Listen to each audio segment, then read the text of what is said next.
Hormones are very important in HAE, and there are triggers for HAE crises which are related to changes in the hormonal cycle. So it's an effect of oestrogen mainly.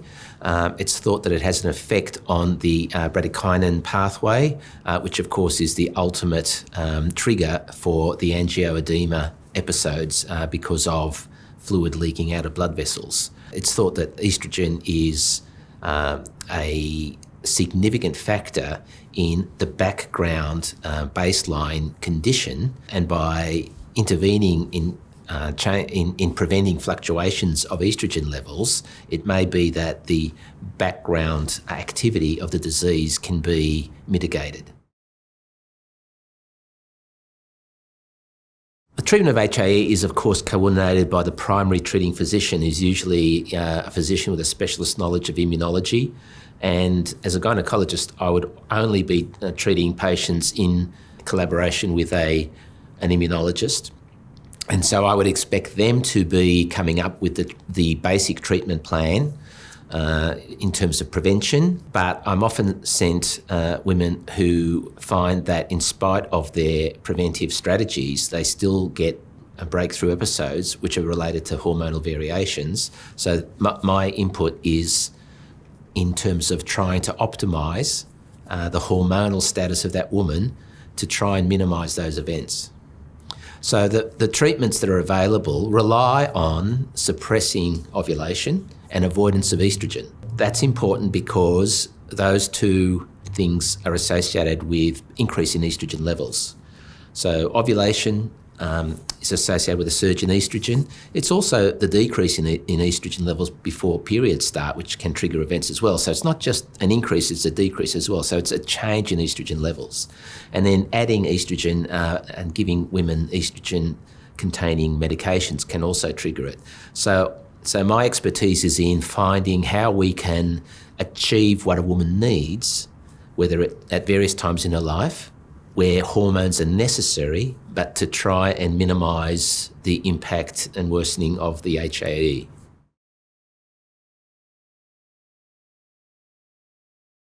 Oestrogen is a trigger at other times as well. So, for example, many women have described that they never had HAE attacks until they hit puberty. So when their period started, they started exhibiting symptoms. Going on the pill when they wanted contraception sometimes was also a trigger. Pregnancy, use of hormones to treat menstrual disorders, etc., after women have finished childbearing are also triggers, as is menopause. So at all stages in a woman's reproductive cycle that gynaecologists deal with, HAE can be triggered. Estrogen can trigger HAE episodes at any time in a woman's life, other than pregnancy and contraception. Puberty, when estrogen levels change, can be associated with HAE triggers. Menopause, where estrogen is decreasing, can be associated with HAE triggers. And use of estrogen at any time for various reasons can trigger it. So it can be associated at other times in a woman's life. The management will depend on what symptoms they're experiencing. If a woman is lucky and doesn't get exacerbations, nothing has to happen. If a woman after puberty has gynecological problems associated with hormonal levels that need management, we need to take her HAE into account when organising treatment for that. It's important to understand that individual responses, notwithstanding the HAE, just in all women, are very variable. That the reason that there are so many types of pill on the market is because there isn't one that's good for everyone. There's a lot of individual variation which requires some fine-tuning to find what's best for that individual woman.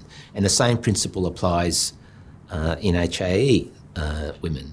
The general principles, however, are to avoid estrogen, and therefore we need to use the non-estrogen hormones that can achieve the same results as the conventional estrogen-containing preparations, whether it's for contraception, hormone replacement therapy, or cycle control. Gynaecologists are reasonably experienced at finding ways to get around the need for estrogen. And normally it's by picking a progesterone analogue hormone. So progesterone is a naturally occurring hormone. Gestogens are other hormones that have progesterone effects but aren't actually progesterone, which isn't orally absorbable. So we use medications such as Provera or Primolute. It's the use of those other hormones which can suppress the cycle and achieve, whether it's contraception or hormonal control, cycle control, or even relief of menopausal symptoms without the use of estrogens. There are two aspects when I'm thinking about that.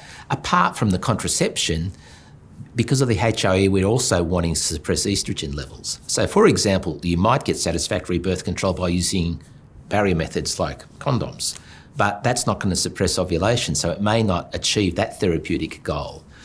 We want to avoid estrogen-containing oral contraceptive pills, so there are progesterone or progestogen alternatives.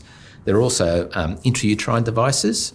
They also don't necessarily suppress ovulation, and so therefore, even though they might be good for contraception and cycle control, such as the Mirena device, it may not be the ideal. So in a sense, whenever I'm planning treatment, and it's not just for HAE women, but any woman, I'd say, this is where we're going to start. You know, you've told me what your needs are. This is what I think is the most logical first step, but it may just be a first step. And depending on your response, we might need to change it and make some alterations. So don't get disheartened if my first step doesn't work. There's always other alternatives we can consider. Preparation for pregnancy is a very important part of a woman's life, and for all women there are certain things that we would advise: avoidance of alcohol, smoking, getting any underlying health issue as stable as it can be, avoid taking medications which might cause problems in pregnancy. If you are on medications which are not desirable in pregnancy, see if you can stabilise your condition using the alternatives that you can use. In terms of HAE, there's no specific preparation other than, I suppose, talk to your immunologist and get a management plan for what should happen in pregnancy. If you've been relying on hormonal suppression to help control the symptoms, well, you're going to have to come off that to get pregnant. So you need to have that transition plan in place. And also, I suppose, with plans of what happens if you do have an attack. In pregnancy, otherwise, you can use the preventive non-hormonal therapies, which are normally used. And it's absolutely important to make sure that the obstetrician or midwife or whoever's providing care for you is in contact with the immunologist, has an understanding of your condition, and so make sure that there's collaboration, communication, a plan of what to do. From the pregnancy-specific point of view, there's no reason that you can't hope for a natural birth. You don't need to be delivered by caesarean. There's no reason that the obstetrician needs to make any changes to the plan of management of the pregnancy as such. But if you do require a caesarean, or indeed it's recommended if for some reason there's going to be an instrumental assisted delivery, that you are treated with C1 inhibitors prophylactically to minimise the chance of an exacerbation triggered by, I suppose, the relative trauma of that sort of event. Some women do describe worsening of symptoms with menopause, and that's presumably because at menopause there's a significant drop in estrogen levels. So it's not just the estrogen level, it's the relative change in estrogen level which I think is the trigger. Unfortunately, of course, we know that by giving estrogen you can trigger HAE, so unfortunately those symptoms which are due to menopause, such as hot flushes, vaginal dryness and bladder instability, are more problematic in being treated. If they do require treatment, there are usually some non-hormonal options available for women who require treatment for menopausal symptoms. Breast cancer has many treatments: surgical, radiotherapy, all of those things will be required, and anyone requiring those sorts of treatments will need preventive C1 inhibitor therapy to minimise the chance of triggering an HAE event. In terms of follow-up treatment, often estrogen-sensitive breast cancers are treated with tamoxifen, which is a weak estrogen which blocks those estrogen receptors, but it can also trigger HAE. So tamoxifen is usually considered not desirable for use in HAE sufferers. Fortunately, there are different treatments which have the same effect by blocking another pathway. They're called the aromatase inhibitors, such as Arimidex, and they can be used in breast cancer sufferers.